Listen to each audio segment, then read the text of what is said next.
Well, welcome to the light tonight. It's awesome to see a bunch of new faces. I hope you enjoy yourselves. So, tonight we are continuing through Judges, our series on Judges. And last week we talked about the first judge that we saw, Ethniel, and how he brought the nation of Israel back to God. And we also talked about the pattern that we will continue to see throughout this book of Judges. And so, once again, the nation of Israel does what is evil in the sight of the Lord. And they start turning away from God and to the other idols, these false gods of the people that they have chosen to surround themselves with. And so, God allows the nation of Israel to be weak and allows the king of Moab to gain strength. And so, this king of Moab collects an army of different peoples together, gathers them all in together in his army to conquer Israel. And so they go at war with the nation of Israel, and they fairly easily defeat them and conquer the land. And it sends the people of Israel into exile into the hills and mountains of the land. And so it says that the king of Moab ruled over the land for 18 years. 18 years. That's almost my whole life. That's a while. And so this king has conquered and has ruled and has united his people in power. And so 18 years have passed, and God, the nation of Israel, turns to God, and they say, "Oh Lord, how please save us, bring us up from bring us out from under the thumb of the king, and let us have our land back." And they begin to ask God for forgiveness and turn back to him slowly. And so, as the pattern follows, God raises up another judge, Ehud. And this man, it's kind of funny, it specifies that he was a left-handed man, because I suppose would be odd for the time. And so God raises up Ehud to be the judge for Israel. And they send Ehud along with several other men to take the offering to the king, as would be custom that they've been doing for the past 18 years.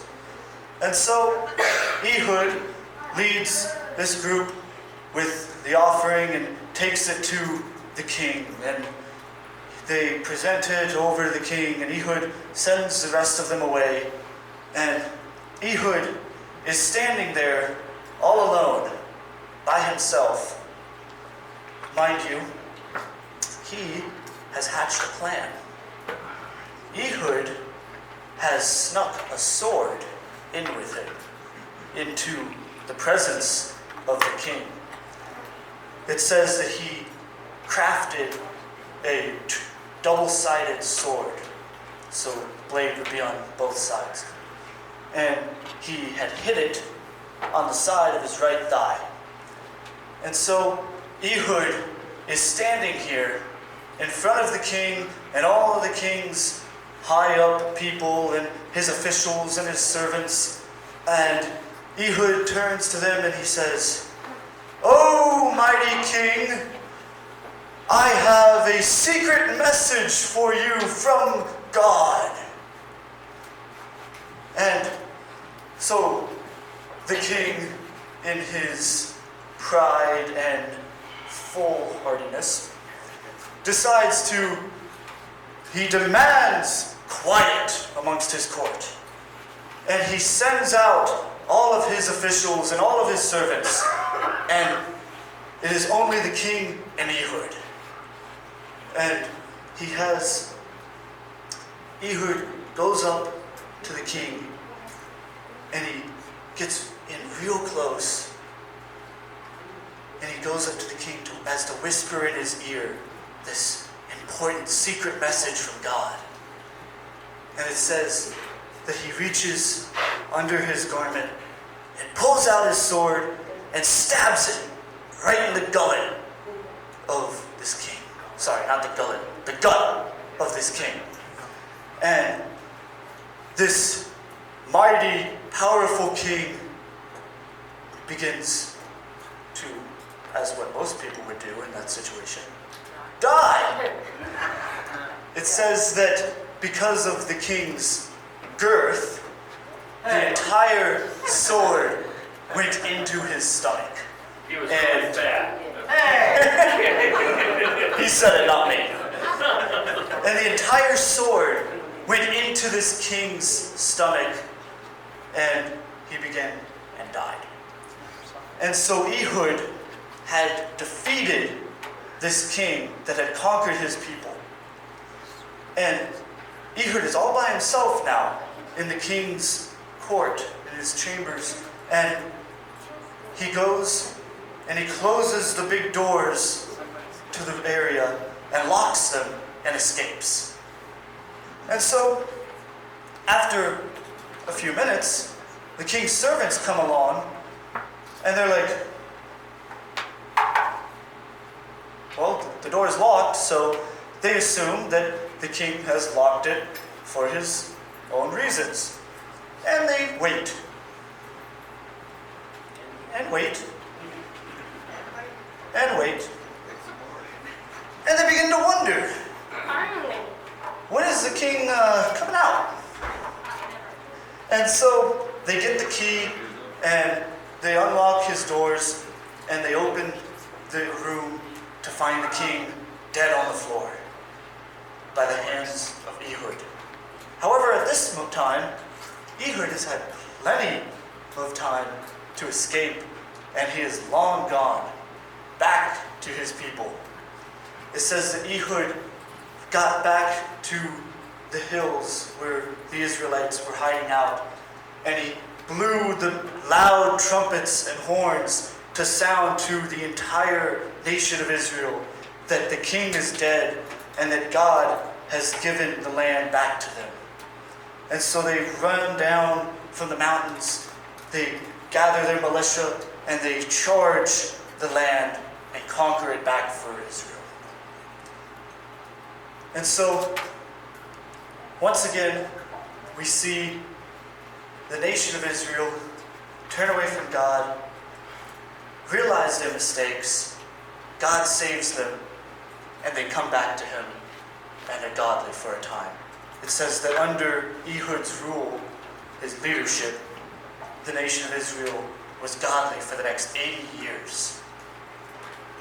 I think that's an awesome picture to see God's blessing. When they were disobedient, they had to go 18 years under the rule of that king, this evil king.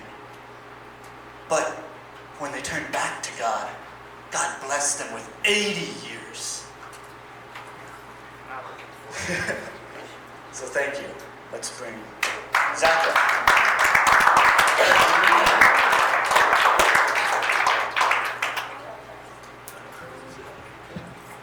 Thanks, Bradley. It's good to see everyone here. Okay, so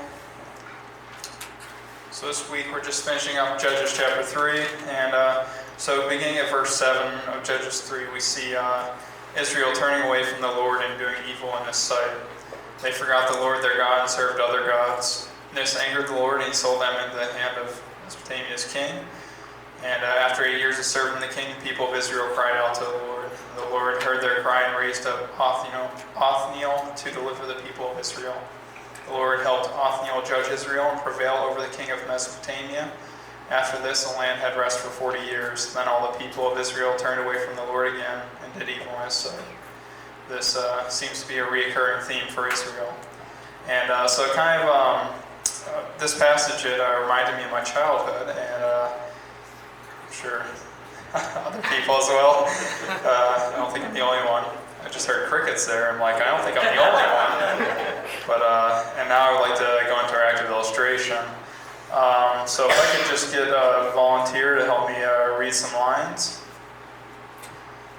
Any volunteers? And not everybody volunteer at once.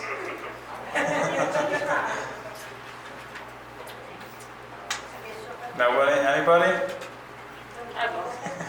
Okay, I'll take Billy Joe. Thanks, Billy Joe. Oh, this is going to be awkward. This is this is going to be fun. Okay. Can you help? What's your name? Zoe. Zoe. Oh, nice to meet you, Zoe. Let me grab some chairs here. Chairs. Thank you. How many do we? I'll tell you. Right?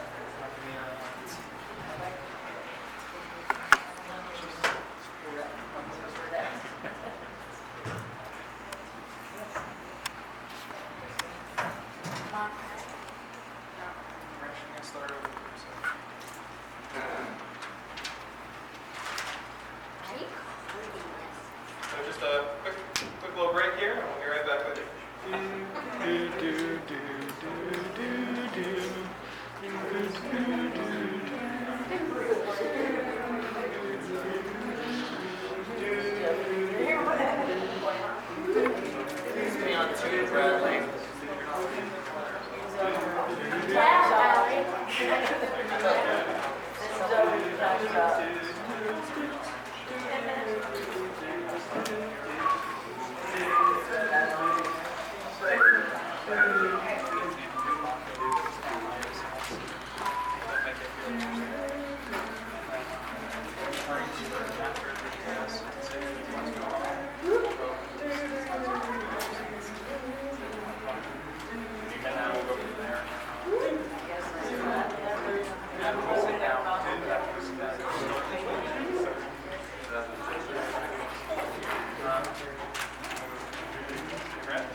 Okay. So it's a little longer than usual, so we're ready to do this. Okay, you guys ready? Ready. Alright. He probably needs a microphone.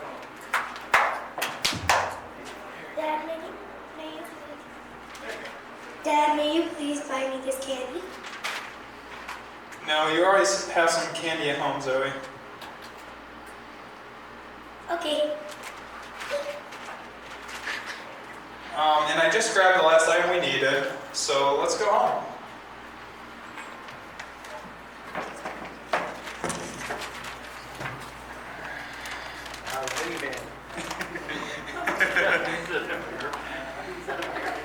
Okay. Okay. Gotta adjust that rear view mirror.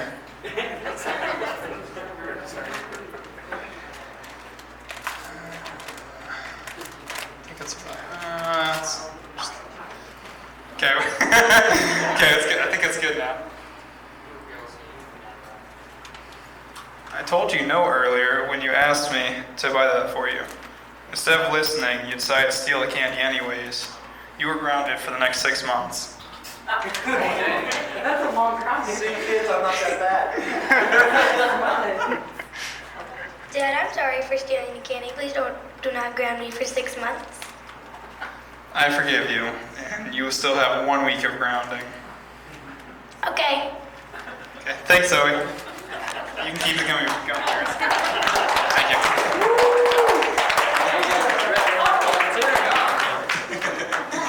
So, my parents often had mercy on me, and I never deserved it. The Israelites, they didn't deserve the mercy either, but they received it, and so do we. And now I'd like to welcome up Bryce. Woo!